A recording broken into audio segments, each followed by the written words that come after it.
Yo, what's up guys? This is Motorman. Today I am riding a Yamaha YZF R3, the new 321cc Yamaha twin.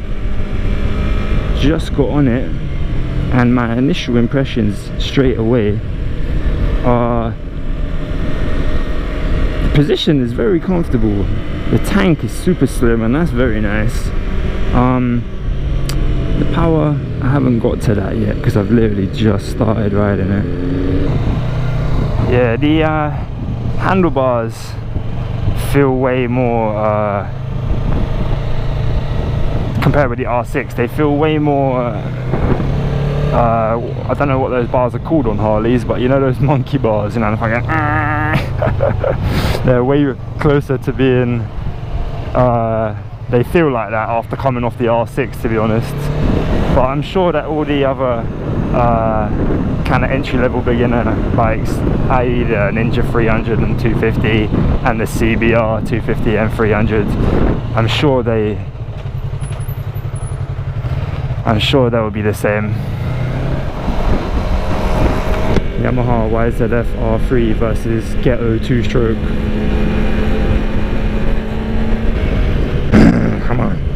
Come on, bruv.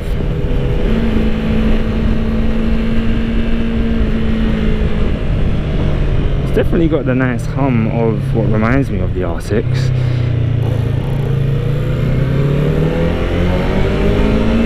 Yeah, and one thing I've been saying to myself,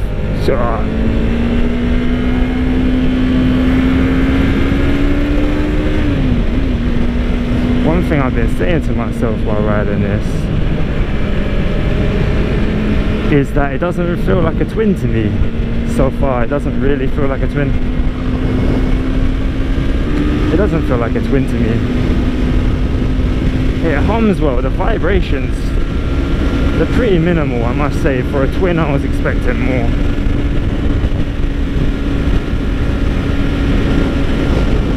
It's got decent power as well, I tell you. The roll on and everything, it's good power.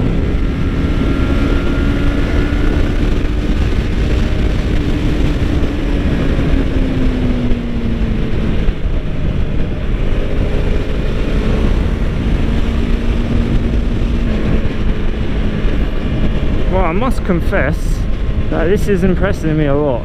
This is my first time on a 300, one of these new 300s, i.e. this Honda CBR 300, the Ninja 300, or this YZF R3, and then obviously the KTM 390. I must say I'm very impressed. I mean, I'm going like 130 plus and I'm running out of road before the bike's running out of anything, you know. I'm getting what, to like 9, almost 10,000. It looks like the sweet spot is definitely higher up in the rev range.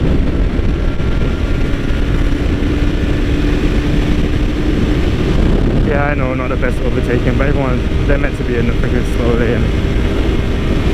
See, I mean, I don't feel I need to change to fifth, to be 100% honest, and there you go, I've got to hit 140 before I slow it down.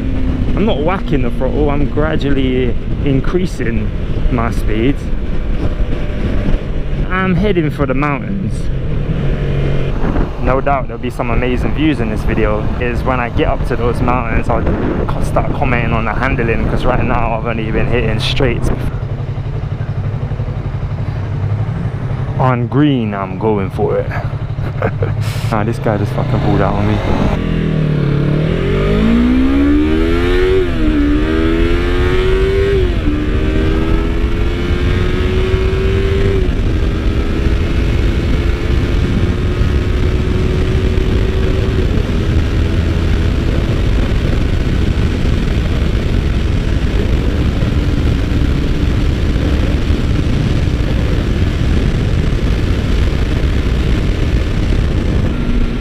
Very impressed with it. Very progressive, but there's always enough torque and power where you want it. It's not slow off the line at all. The mid power, the whole power band from all the way down there, all the way going up, it's great. I must say, it's really great. For the price so far, I think it's really great, you know. There could be little telltale signs of it being a slightly cheaper bike, like the size of the clip-on kind of midsection here, but honestly, like, I think it's a really good looking bike. And I mean, it looked like once it gets to around a 160, it's, yeah, okay, it can do probably 180 maybe or something like that. You could see 162, 63, so you can look like it probably go 180-ish top speed. The light up here it's like one of those F1 change gear lights. It's pretty cool. See it flashing white when I had to change gear. So I've just started to hit the twisties, so I guess you can say this is the cornering part of the test.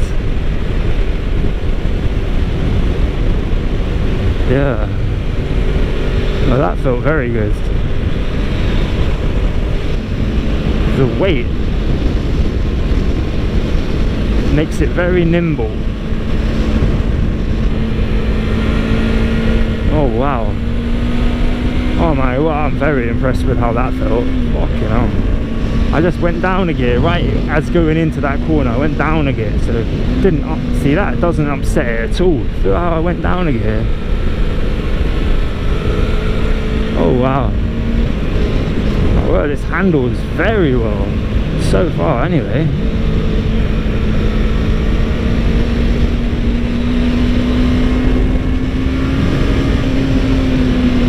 Yeah, a little bit on the front brake, braking it in, accelerating, braking it in again, getting down. Oh wow, my word. Oh, this feels great. Okay, unfortunately I haven't rode the CBR 300R or the Ninja 300, but I must say this feels dreamy. Wow. The ease of riding it, the engine, and how easy it is to ride.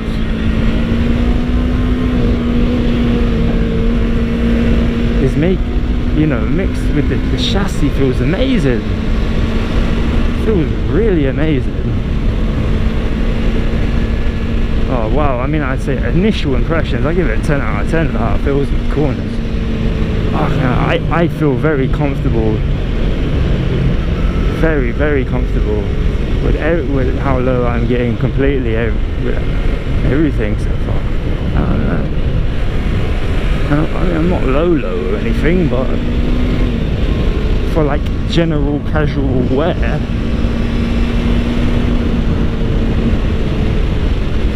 150% unable to upset it. And a lot of these corners and stuff have been uphill, so that really does test the power. And yeah, it's been handling it flipping excellent. But I must say, this is fantastic feeling.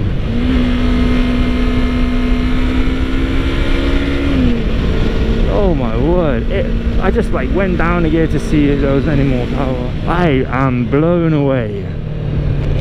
I am blown away. I'm not shitting you, I'm completely blown away handling characteristics of this bike. Wow, I really am, and I'm really not the kind of person that gets blown away easily. The chassis just goes into the turns so well. It just feels so planted, it's amazing. Since I'm here to check out, wait, hold on, how the fuck do I get through this? Ooh. Oh, fuck.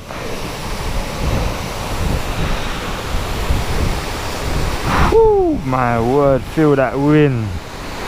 Effortlessly, it handles so fuck me. Oh, that's funny. It really does handle so well. I honestly am shocked by how well it handles the corners effortlessly. Oh my god, this is not even funny.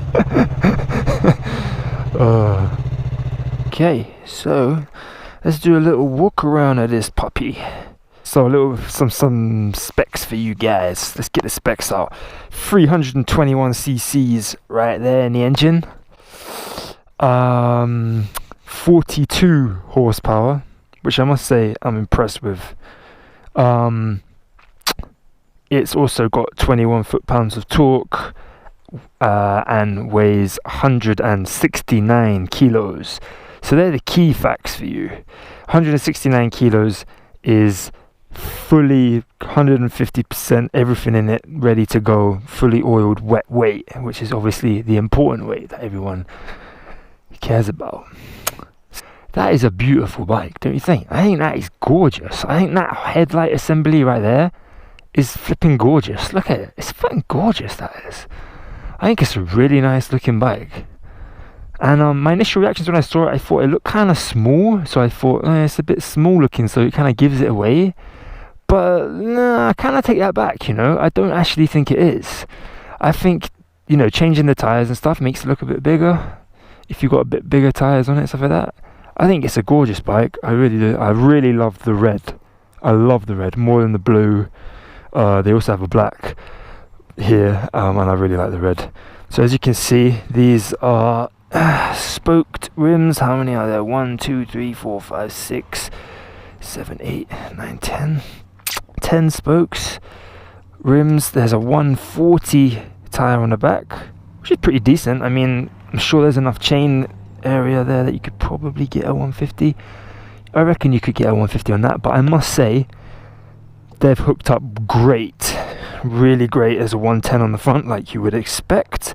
It's a single disc brake here, and I must say the only minus I have felt about this whole bike, the whole experience that since I've been riding this, is that the front brake, you may be able to adjust this, which you should be able to, maybe not, but this doesn't do anything, that doesn't do anything.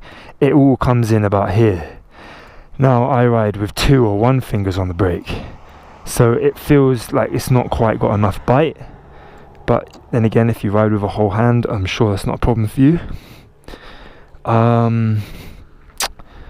Clutch is very effortless. The bike is brand new. It's got 1,100 kilometers on it, so it feels perfectamundo. I think it's a nice looking tail section. The backlight is really nice. It's the same. I could be mistaken here. If I'm wrong, please someone correct me in the comments below. But I'm pretty sure, 99% sure, that is the same backlight as the MT/FZ07. So it's a nice backlight. It obviously will look much nicer with this crap bollocks piece of fucking... Nice. I mean, look at the cuts in it here. And when you sit on it, it's very narrow. Riding position. The riding position is very comfortable. The seat is very comfortable. You're not leaned over too much, which I guess is what is right for this performance of a bike, rather than like an R6, which is much more aggressive, or an R1 more aggressive for that higher speed it can do. That is your cockpit view. See the way the tank is very narrow and it comes out just... I think the tank is gorgeous. I really think that's a really nice feature of the bike. I love the black along here. The handlebars are much higher, which is the main thing I think that accommodates the comfort. The seat is very comfortable, and it does come up a little bit onto the tank, so it's a bit more comfortable, but the handlebars being a bit higher make it very comfortable. The handlebars being higher, as I said initially, felt like the monkey bars of a Harley compared to the R6. They're not obviously that bad, but they are much higher. And the bike is really happy to rev. It revs all day long. Initially I was changing gears slightly earlier. I realized I had a couple thousand RPM more to go, and because I'm kind of used to thumpers and stuff, but it really does happily high revs, and it kind of reminds me of that kind of inline 4 type engine because of how free revving it is, and it's not super vibey like some twins can be super vibey, because I don't really feel like it feels like a twin, with a quiet exhaust too. Maybe if you had a loud exhaust on it, I'm kind of debating in my head that maybe the loud exhaust could be either great or annoying, because you hear it as you're using more of the power band up high, so you would be hearing quite a bit of noise if the exhaust was too loud, just because that's where the power is when it's screaming. But let's do the start up for you guys so you guys can see. And that's very nice, that start up, isn't it? And the little kind of gear change F1 light. You've got your oil, you've got your odometer, it's 1,258 kilometers on it now. obviously your speed. I love the gear indicator. Every bike in the world should have a gear indicator. Why not? It's just a nice luxury to have. It's a no-brainer. Obviously you got your whole rev limiter here, neutral, high beam. Well, that doesn't come on because I haven't turned the bike on. Indicators, indicator light thing. You got your, all your standard stuff. This bike has ABS, so there's ABS light on there. Engine light, so you don't turn it on when you initially turn the key. Oil check light. Then you got odometer and all that kind of stuff. I like the way it actually tells you the temperature in blocks like this, so it's like right in the middle, so it's in between cool and hot, so it's fine. You've got petrol gauge there and the time. I guess to start up for you guys to hear. A little bit of a stutter. Mind you, I am extremely high right now, so I guess that's understandable. This is like the highest point in Thailand. I think the standard exhaust looks okay, but I'd like to go for a shorty, just like the R6. I like the shorty exhaust to look great. I'm sure they probably have a shorty available somewhere. Yeah.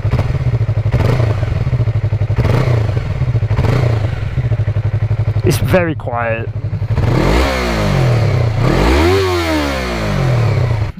These Michelin Pilot tyres feel really great, by the way. The pillion isn't actually too bad. It might not look great, but it's a bit wider and stuff than you think. That light right there lights up as an initial ignition turn on light, which is a really nice feature, don't you think? I mean, I think that's really nice looking, man. If I turn it on, you guys can see.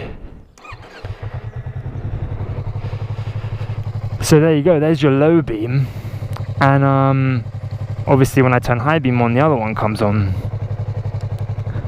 There you go. I personally love that feature. I know I've seen some people say they don't like that feature, but I love that feature. I think it looks way sportier with the one single headlight lit up. I really do. I love the angles so much. The angles of this headlight is gorgeous. I think it's fucking look at the cuts everywhere. The whole gorgeous bike, isn't it? Absolutely gorgeous bike. So I hope you like the review today for you guys. Motorman out. Thanks again.